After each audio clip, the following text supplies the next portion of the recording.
Nigeria's current 10th National Assembly has 4 female senators and 16 House of Representative members, while the previous 9th Assembly had 8 female senators and 13 House of Representative members, representing 4.2% of the entire parliament. According to the Interparliamentary Union in Africa, Rwanda has the highest number of women in parliament, with 61.3% of female representation. To address the low percentage of Nigeria's women in parliament, the House of Representatives Committee on Constitution Review, in collaboration with Policy and Legal Advocacy Center, with support from the European Union, organized an international legislative dialogue on women and constitution amendment. Dignitaries such as the Senate President, Senator Godswill Akpabio, Speaker of the House of Representatives, Right Honorable Tajuddin Abbas, Deputy Speaker, Right Honorable Benjamin Okezie-Kalu, First Lady, Federal Republic of Nigeria, Senator Oluremi Tinubu, Chairperson, Nigeria Spouse Forum, and First Lady of Kwara State, Olufolake Abdulrazak, were in attendance, and they all pledged their commitment to seeing the number of female lawmakers increased. We gather here united in a mission that transcends boundaries and speaks to the very heart of our dear nation. A mission dedicated to empowerment of women and the progress of Nigeria. History has taught us a fundamental truth: no nation can rise higher than the place it gives to its women. I want to take a moment to commend the organizers of this essential event, particularly the House of Representatives Committee on the Review of the Constitution of the Federal Republic of Nigeria. As we engage in this international legislative dialogue on women and constitution amendment, let us remember the pivotal role of women,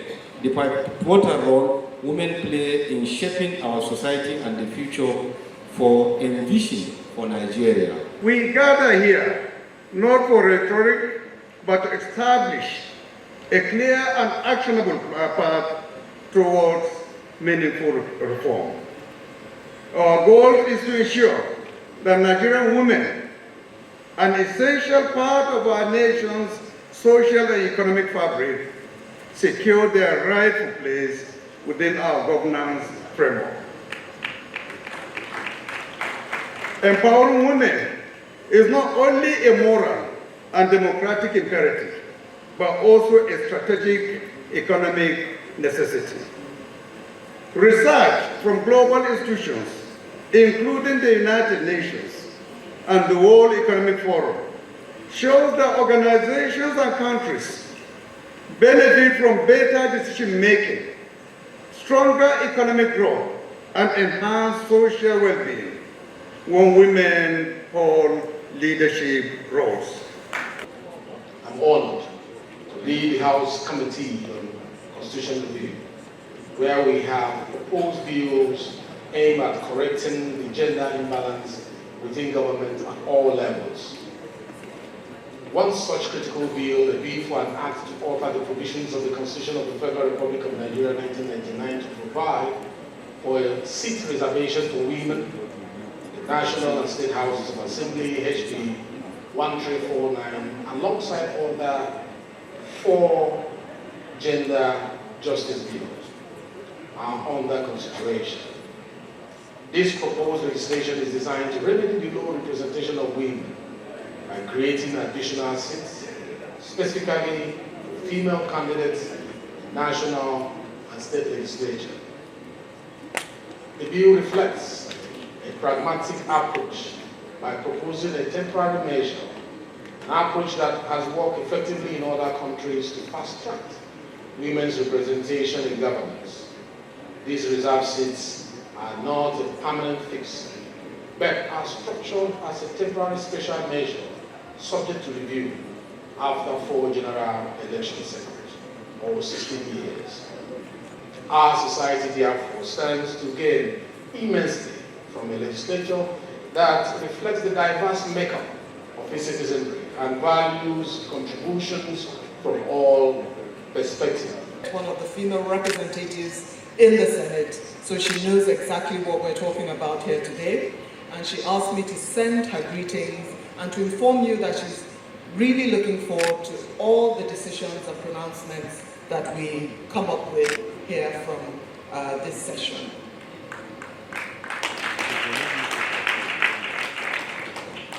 So on my own part, it is indeed an honor and a great pleasure for me to be part of this international legislative dialogue on women and constitution amendment in Nigeria. I commend the House of Representatives Committee on the Review of the Constitution of the Federal Republic of Nigeria, 1999, as amended, and acknowledge the support of the Policy and Legal Advocacy Center, PLAC, and the European Union in convening this dialogue to, among other things, discuss prevalent challenges hindering legislative actions aimed at advancing women's political inclusion. Despite the declaration made at the 4th World Women Conference in Beijing in 1995, those of us going to the CSW in New York in March will know that we're going to be talking about 30 years after Beijing and what we have achieved, which advocated 30% affirmative action and the National Gender Policy NCP recommendation of 35% for a more inclusive representation of women in elected and appointed positions. Nigerian women still struggle to find their pride of place in politics and governance. Some states, such as Kwara State, have signed and implemented the 35% Women Inclusion Bill, and it is expected that more states will toe the line in the nearest future. I think we deserve a round of applause in these states. While some gains were recorded in women representation in states' House of Assembly membership during the last election cycle, particularly in states like Kwara, where we had 5, and I think Ekiti had 6. This was, however, not the case at the current 10th National Assembly, as only 4 women were voted into the Senate out of the 109 total members, while the House of Representatives has only 16 women out of a total of 360 members. It is a very, very important bill. It's a country where you have a population of more than 200 million, split into equal parts between the men and the women. And yet we have only 3.5 or 4% at most of women represented in legislative houses, which underlines why this bill is so very crucial. It is important that we are able to harness the very important resource that women bring into governance, the very important skills that they have, their education, and their importance into governance in this country. Always, when you do have women well represented, you do have a fair and good balance of better representation and better governance in the country. So we're delighted that the National Assembly has taken this bill very seriously. We're delighted that it is one of the 2 out of the 2 key legacy bills that National Assembly is considering. There is the other bill regarding local governments as well, but this is a very, very special bill and very important bill. Some of the development partners present spoke on the contribution of Nigerian women outside the continent and harped on the need to have more women in the parliament, promising to support every move that will help in achieving it. As we come together, we carry forward a mission of extraordinary importance, one that resonates deeply across every community, every institution, and every heart committed to equity and inclusion. This is the unresolved issue of women's inclusion and participation in the governance of Nigeria, an issue that has taken center stage since 5 gender bills failed to pass during the 9th National Assembly Constitution review process. How is it possible that for Africa's most populous nation, the giant of Africa, and there's a reason why Nigeria is called the giant of Africa, because Nigeria provides leadership to us all. How is it possible that we only have 4 women in Senate out of 109 and 16 out of 316? The disparity in gender representation at the states and local levels could even be higher. And I say this passionately because Nigeria continues to provide leadership to many of us. As a young woman who grew up in the ghettos of Ghana, I've been inspired by Nigerian women, even in the United Nations, where we have Amina Mohammed, Deputy Secretary General, Okonjo Iweala, Head of WTO, Ahuna Ziakonwa, Head of UNDP Africa. How is it possible that we are not able to make a dent? But the good news is that the time is right now, and the incredible leadership and political will of this auspicious 10th National Assembly is one that we will celebrate. There is a strong evidence all around the world that as more women are elected to office, there is an increase in policy making that emphasizes quality of life and reflects the priorities of families, of youth, of marginalized groups for a more effective social, financial, and political inclusion.